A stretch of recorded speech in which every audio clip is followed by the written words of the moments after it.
everyone, welcome to my channel sign study. Friends, आज का यह मेरा वीडियो एकाधिकार मोनोपोली पर आधारित है। फ्रेंड्स, इसके पहले वीडियो में हमने जाना था मांग क्या है, मांग की लोच क्या है, पूर्ति क्या है, और आज के इस वीडियो में हम जानेंगे एकाधिकार क्या है, मोनोपोली क्या है। फ्रेंड्स, इसके नाम से ही पता चलता है एक अधिकार, जिस पर किसी भी संस्था का, किसी भी व्यक्ति का एक अधिकार हो। तो आज हम इसे डिटेल से जानेंगे। एकाधिकार एक ही व्यक्ति या संस्था का अधिकार। एक अधिकार दो शब्दों से मिलकर बना है।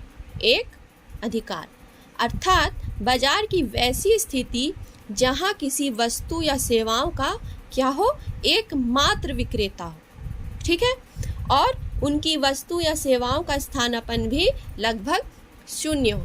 मतलब कि जहाँ पर क्या हो, बेचने वाला एक हो और उसका कोई भी कॉम्पिटिटर नहीं हो, ठीक है, उसके स्थान पर कोई अन्य वस्तु नहीं बिकता हो, ठीक है। यानी यह क्या है, पूर्ण प्रतियोगिता के विपरीत स्थिति है, ठीक है। जैसे हम उदाहरण ले रहे हैं यहाँ पे रसोई गैस, पेट्रोल, डीजल, बिजली, रेल, डाक सेवा आदि की व्यवस्था। फ्रेंड्स, हम कई क्षेत्रों में देखते हैं रसोई गैस की एक ही व्यवस्था है, पेट्रोल के एक ही व्यवस्था है, डीजल की एक ही क्षेत्र है। तो वहाँ पर क्या हो रहा है, एक अधिकार हो रहा है, ठीक है। आगे देखते हैं, लर्नर के अनुसार एकाधिकारी से आशय उस विक्रेता से है जिसकी वस्तु का मांग वक्र कैसा हो रहा हो, गिरता हुआ हो, ठीक है। एकाधिकार में क्या हो रहा है, कोई अन्य फर्में समान वस्तु का उत्पादन नहीं करती, यानी कि एक ही फर्म रहता है और उसमें एक ही वस्तु का उत्पादन होता है। एकाधिकारी फर्म क्या होती है, स्वयं उद्योग होती है, और एकाधिकारी का मांग वक्र उद्योग का मांग वक्र होता है। जो कीमत बनाता है, जो कीमत तय करता है, वो क्या करता है, अधिकतम लाभ चाहता है, जो अपने अधिकतम लाभ के लिए कीमत नियत कर सकता है, ठीक है। पर इसका यह अर्थ नहीं है कि कीमत और उत्पादन दोनों को नियत कर सके। यानी कि एकाधिकारी क्या कर रहा है, या तो वह कीमत निश्चित करेगा या तो वह उत्पादन निश्चित करेगा, ठीक है। दोनों को वह नियत नहीं कर सकता, वह दोनों में से कोई एक बात कर सकता है। जब वह एक बार अपने उत्पादन के स्तर को चुन लेता है तो उसकी कीमत को उसका मांग वक्र निर्धारित करता है। उसकी कीमत को कौन निर्धारित कर रहा है, उसका मांग वक्र, यानी कि उसकी मांग कितनी है। या जब वह अपनी वस्तु की कीमत निर्धारित कर देता है तो उसके उत्पादन का स्तर इस बात से निर्धारित होता है कि उपभोक्ता उस वस्तु की कितनी मात्रा खरीदेंगे, ठीक है, यानी कि उसकी मांग कितनी है, उपभोक्ता उसे कितनी मात्रा में खरीद रहे हैं। एकाधिकारी का उद्देश्य यह होता है कि वह अपने लाभ को क्या बनाए, अधिकतम बनाए, ठीक है। फ्रेंड्स, अब हम आगे देख रहे हैं एकाधिकार के स्रोत और प्रकार। सरकार द्वारा एक फर्म को अपने आविष्कार को बनाने, प्रयोग करने अथवा बेचने का पेटेंट अधिकार है, ठीक है। सरकार द्वारा क्या किया जाता है, एक फर्म का वह बना सकता है, उसे उसमें क्या हो रहा है, बेचने का पेटेंट अधिकार है। सरकार अपने नियमन के अंतर्गत कार्य करने हेतु एक निजी फर्म को एकमात्र अधिकार प्रदान करती है। सरकार क्या कर रही है, निजी फर्म को भी एकमात्र अधिकार देती है, जैसे कि परिवहन और संचार, ठीक है। सरकार द्वारा स्वामित्व और नियमन एकाधिकार हो सकते हैं, जैसे डाक सेवाएं, नगर पालिका के अधीन जल व्यवस्था आदि, ठीक है। मतलब क्या हो रहा है, सरकार द्वारा स्वामित्व है। आगे हम देखते हैं फ्रेंड्स, एकाधिकार की विशेषताएं। एकाधिकार की क्या क्या विशेषताएं हैं। एकाधिकार की स्थिति में क्या हो रहा है, उपभोक्ता तो अनेक होते हैं किंतु विक्रेता क्या हो रहे हैं, एक ही हो रहे हैं, जिसका क्या हो रहा है, पूर्ति पर पूरा नियंत्रण होता है। उपभोक्ता की संख्या अधिक होने के कारण क्रेता इस स्थिति में होते हैं कि वे बाजार कीमत को प्रभावित कर सके। आगे हम देखते हैं निकट स्थानापन्नों का अभाव। एकाधिकार में उत्पादित वस्तुओं कोई दूसरा स्थानापन्न वस्तु नहीं होता, जिससे उपभोक्ता को चुनाव का विकल्प नहीं मिलता, ठीक है। कोई भी दूसरा कंपटीटर का वस्तु नहीं होता, जिससे क्या हो रहा है, उपभोक्ता को चुनाव का विकल्प नहीं मिल रहा है। नई फर्मों के प्रवेश पर क्या हो रहा है, प्रतिबंध हो रहा है। एकाधिकार में एक ऐसी स्थिति बन जाती है कि किसी नए प्रतियोगी के लिए मुकाबला करना मुश्किल हो जाता है, जिस कारण क्या हो रहा है, प्रतियोगिता शून्य रहती है, नई फर्मों का प्रवेश नहीं होता है। उपभोक्ता को बाजार का बिल्कुल अपूर्ण ज्ञान होता है। प्रतियोगिता न होने के कारण उपभोक्ता को वस्तुओं का वास्तविक मूल्य पता नहीं चल पाता, इसलिए एकाधिकारी अपनी वस्तु का कभी कभी अलग मूल्य भी वसूल करता है। ठीक है, क्या हो रहा है, उपभोक्ता को क्या हो रहा है, बाजार का ज्ञान नहीं है, इसलिए एकाधिकारी अपनी वस्तु का कभी कभी अलग अलग मूल्य भी वसूल करता है। एकाधिकारी बाजार दशा में वस्तु का एक अकेला विक्रेता होता है। विक्रेता का वस्तु की पूर्ति पर क्या हो रहा है, पूर्ण नियंत्रण रहता है। ठीक है, एकाधिकारी बाजार दशा में वस्तु का एक अकेला विक्रेता होता है। वस्तु का एक ही उत्पादक होने के कारण फर्म तथा उद्योग में कोई अंतर नहीं होता, एक ही उत्पादक है, इसलिए यह फर्म भी हो सकता है और उद्योग भी हो सकता है। अर्थात एकाधिकार में उद्योग ही फर्म है अथवा फर्म ही उद्योग है।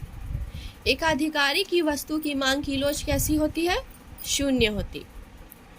एकाधिकार एक फर्म, फर्मों का समूह, सरकारी विभाग या स्वयं सरकार हो सकती है। एकाधिकारी क्या क्या हो सकता है, एक फर्म भी हो सकता है, फर्मों का समूह भी हो सकता है, सरकारी विभाग या स्वयं सरकार भी हो सकती है।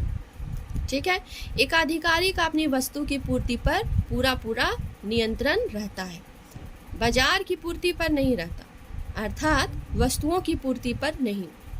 एकाधिकारी का क्या हो रहा है, अपनी जो वह वस्तु जो जिसका वो उत्पादन कर रहा है उसकी पूर्ति पर उसका पूरा पूरा नियंत्रण रहता है, लेकिन बाजार की पूर्ति पर उसका नियंत्रण नहीं रहता, अर्थात अन्य वस्तुओं की पूर्ति पर उसका नियंत्रण नहीं रहता। फ्रेंड्स, आगे हम देख रहे हैं विशुद्ध एकाधिकार। अभी तक तो हम देख रहे थे एकाधिकार क्या है, लेकिन अब हम देख रहे हैं विशुद्ध एकाधिकार यानी कि प्योर मोनोपोली। विशुद्ध एकाधिकार में एक फर्म ऐसी वस्तु का उत्पादन और क्रय करती है जिसका कोई स्थानापन्न नहीं होता। ये चीज़ तो हम जान रहे फ्रेंड कि ऐसी वस्तु का उत्पादन और क्रय कर रही है जिसका कोई स्थानापन्न नहीं होता। एकाधिकारी का बिल्कुल कोई प्रतिद्वंदी नहीं होता, उसकी कीमत, उत्पादन नीति अन्य उद्योगों में फर्म को प्रभावित नहीं करती, ना ही दूसरे उसको प्रभावित करते हैं। ठीक है, विशुद्ध एकाधिकारी उस समय होता है जब कोई उत्पादक इतना शक्तिशाली हो कि उपभोक्ता की पूरी आय को ले ले। विशुद्ध एकाधिकारी कब हो रहा है, इसमें क्या हो रहा है कि कोई भी उत्पादक जो है वो क्या कर रहा है, उपभोक्ता की पूरी आय को लेना चाह रहा है, यानी कि वह अधिक से अधिक लाभ कमाना चाह रहा है, चाहे कि उसका उत्पादन का स्तर कुछ भी क्यों ना हो। ठीक है, लेकिन यह तभी होगा जब एकाधिकारी की फर्म के औसत आगम वक्र की लोच इकाई हो, अर्थात आयताकार अति परवलय हो, और वह वक्र ऐसे स्तर पर हो कि उपभोक्ता अपनी सारी आय को फर्म की वस्तु पर खर्च कर दे। ठीक है, तो इसका ये क्या हो रहा है कि उपभोक्ता अपनी सारी आय को क्या हो रहा है कि फर्म की वस्तु पर ही खर्च कर दे।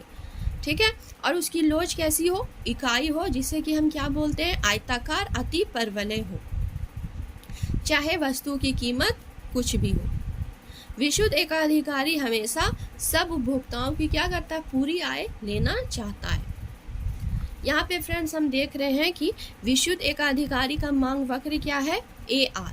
यहाँ पे ये AR, क्योंकि AR एक क्या है, आयताकार अति परवलय है, इसलिए MR वक्र जो है क्या हो रहा है, वह X अक्ष पर है। ठीक है,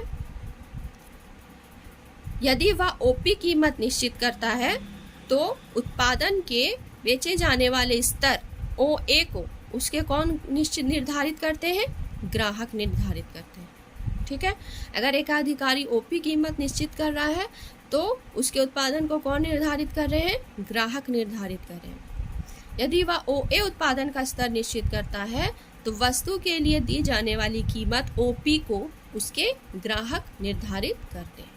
ठीक है, इसका मतलब क्या है कि उसका लाभ उस समय अधिकतम होगा जब बहुत ही थोड़े उत्पादन को केवल एक इकाई को बहुत ही ऊंची कीमत पर बेचे और इस प्रक्रिया में उपभोक्ताओं की समस्त आय को खींच ले। इसमें क्या हो रहा है कि उपभोक्ता क्या करना चाह रहा है कि उपभोक्ताओं की समस्त आय को खींच ले, पर यह तो संभव नहीं है। इसलिए विशुद्ध एकाधिकार केवल सैद्धांतिक संभावना है।